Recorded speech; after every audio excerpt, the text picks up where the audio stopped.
शेर का बच्चा, छोटा सा बच्चा भटक गया और जंगल में गुम गया और भेड़ों के साथ जाके रहने लग गया। धीरे धीरे सब मेमनाते मेमनाते बड़े हो रहे थे। बड़े होते होते होते होते भेड़ के बच्चे की अपनी कैपेसिटी है, उसकी अपनी कैपेसिटी है, बड़े हो गए। लेकिन मैं संगत का असर। तो एक दिन पानी पीने जा रहे थे।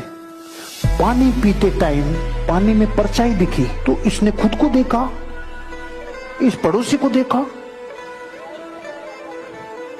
इतने में पहाड़ के ऊपर से दहाड़ मारी इसके बाप ने। तो ये सब, हाँ, इसने तीन तरफ देखा, लेफ्ट राइट, ये मैं नहीं हूं, फिर खुद को और फिर उस, मैं तो उसके जैसा हूं रे।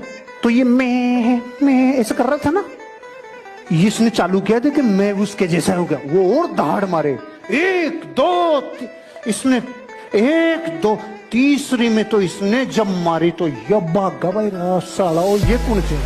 हम सब भारत के लोग ऐसे भेड़ों के बीच में हैं। भारत के टॉप 50 बड़े लोग हैं ना, उनकी हिस्ट्री, ज्योग्राफी, बायोग्राफी सब पढ़ लेना। इधर ही थे रे, धीरू भाई अंबानी इधर ही था, अमिताभ बच्चन इधर ही था, सब इधर ही थे। लेकिन इन्होंने कभी ना कभी किसी को दहाड़ते हुए देखा, खुद को देखा, पड़ोसियों को देखा और दहाड़ के कहा मैं अमीर और कामयाब बन के रहूंगा। दुनिया गई भाड़ में। दुनिया क्या सोचेगी इस चक्कर में? कभी दुनिया के सक्सेसफुल लोग नहीं रहते, कभी नहीं रहते। मुकेश अंबानी ने नहीं सोचा, दुनिया बोलेगी साला नाई की दुकान खोल रहा हूं मैं। मुकेश अंबानी ने नहीं सोचा ये नहीं सोचा। टाटा ने ट्रक बनाता था, स्तुति बोलती थी कि नमक बेचूंगा तो दुनिया क्या कहेगी। कभी नहीं, कभी नहीं जिंदगी में। रिलायंस ने जूतों के शोरूम खोले, नहीं सोचा। अपनी जिंदगी में लोग क्या कहेंगे, ये गरीबों का मूल मंत्र है। लोग क्या कहेंगे ये मायने रखता उनके लिए। लेकिन जो लोग जिंदगी में, जिनको लोग सौभाग्यशाली कहते हैं ना, अरे रे ये तो सौभाग्यशाली है, टाटा, बिरला, डालमिया, सिंघानिया, अंबानी।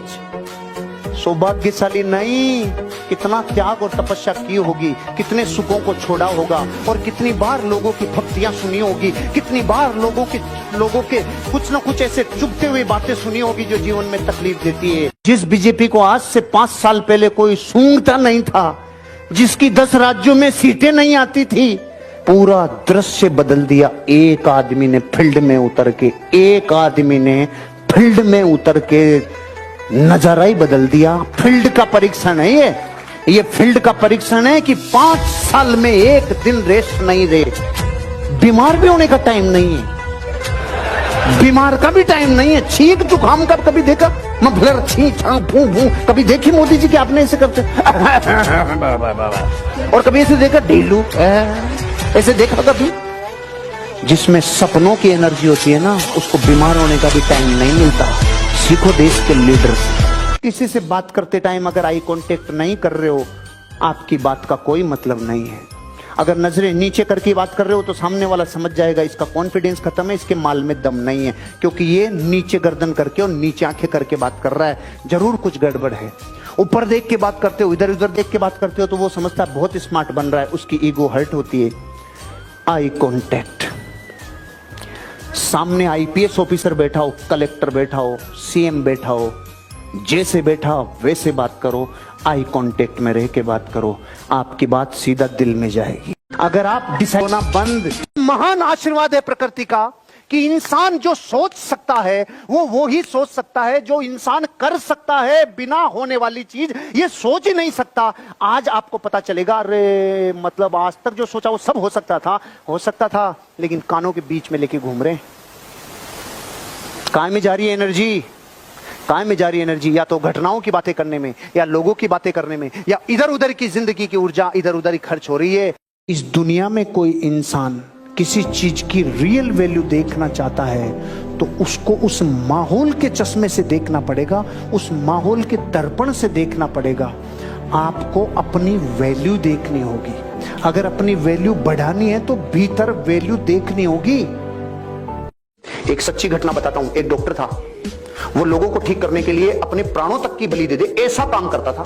एक दिन पूरे दिन मेहनत की, रात को थक के चूर होके 12 बजे आके सोया और रात को 2 बजे उसके फोन बजा। खड़ा हो गया, अपना बैग उठाया, सुरंग में से जाते टाइम एक आदमी ने उसको आवाज दी, डॉक्टर अच्छी से क्या? तो उसने अपना बैग रखा, माचिस तिल्ली जलाई और उसकी सिगरेट जला दी, चला गया। सुबह 7 बजे इसके ऑफिसर का फोन आया, सुरंग में किसी ने इनको लूट लिया और इनको बहुत नुकसान पहुंचाया, इनका इलाज करने के लिए आपको आना पड़ेगा। पूछा कि इसका ये किसने किया? ये गया और जेल में जाके देखा तो वो वही आदमी था जिसकी रात में इसने सिगरेट जलाई थी। तो इसने बोला, इसने एक ही प्रश्न पूछा कि मैं भी तो आया था, तूने मुझे क्यों नहीं लूटा? कि मैं तेरे को लूटता भी और तेरे को कूटता भी, लेकिन जब भी तू आया मेरे पास तो तू अकेला नहीं था, तुम 2 थे। वो देवीय शक्ति थी जो उसकी मदद कर रही थी। उस दिन के बाद उसको यकीन हुआ कि जब मैं अपने काम को प्राणों से ज्यादा पसंद करता हूं तो मेरे को कोई पावर मदद करती।